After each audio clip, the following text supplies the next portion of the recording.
Okay, so for me, it always feels like when you meet someone, so say today I met you and we have met for the first time.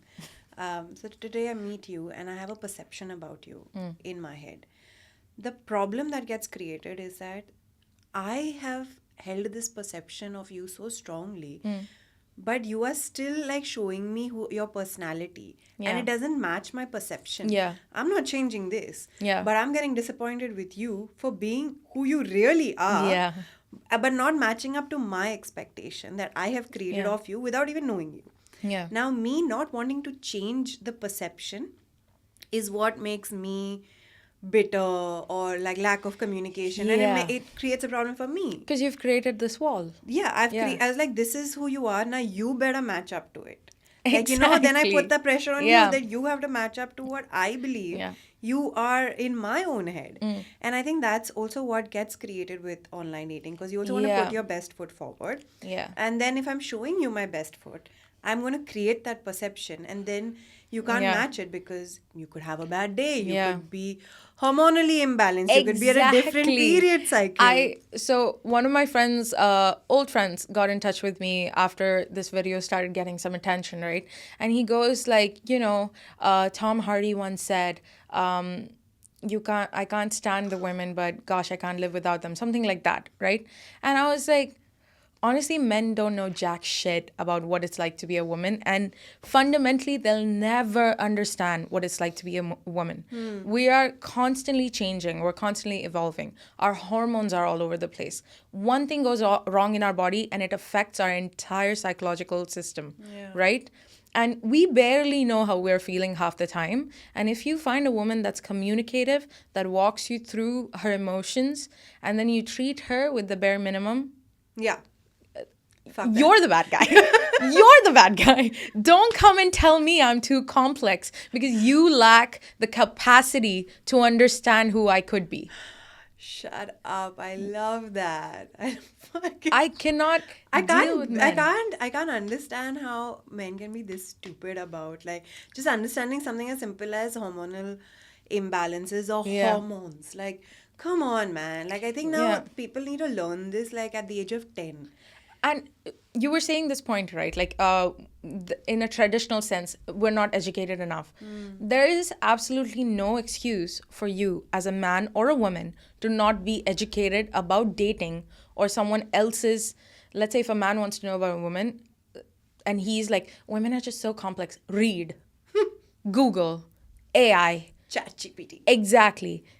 Google has AI now. So if you search something, it gives you the direct answer based on searching everywhere else.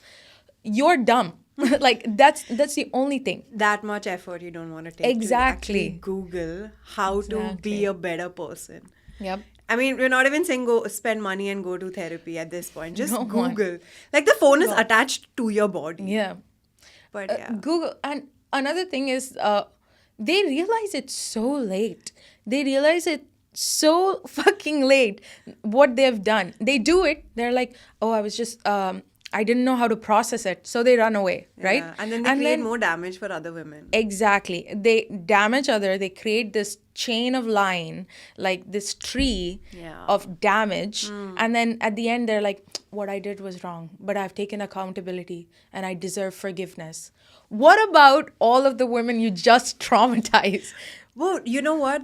When you say I take accountability, they don't really take accountability. When you take Some of them don't. Absolutely. Yeah, when you take accountability, it's not sorry. Sorry is not the way you take accountability. They say, I'm sorry, but I was going, no buts. No buts. I'm sorry I did that to you. I shouldn't have done that to you.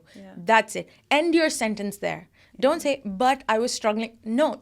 Honestly, I've come to a point where if some man is crying, literally bitch crying about some bland ass issue he's been having, like, oh, a girl broke my heart when I was a teenager. That's why I'm so closed off. I'm like, fuck you. Yeah, this is not an Fuck excuse. That means you, since your teenage years, you have not grown, evolved, processed, or healed from your traumas. You're probably going to be the same way for the rest of time. And then when I call them out, they're like, you're just like everyone else, not understanding at all. I'm like, No, I don't need to understand. Yeah. I'm not, I I'm don't. sorry, I'm not here understanding your trauma if you don't want to understand your trauma. If you Exactly. have understood it, you're on your path of healing. I will then understand your healing. I'm not Exactly. supposed to just sit Actions. and understand your trauma. So I have this biggest problem with people that when they say, oh my God, this is a trigger for me. Why is it still a trigger for you? What are you not working on? Yeah. Yes, it can be a trigger for you, but what is the path of action? If you tell me, Exactly. listen, you know, this is my insecurity, but I'm working on it, you must be not aware of Yeah. it. You know, show me a positive direction. Don't Yeah. just say, this is my trigger, I Yeah. don't like it. If you, It's taking no responsibility. If you like this video, the link to the full episode is right here, and we have various other clips of various other guests. Please check them out and drop a comment.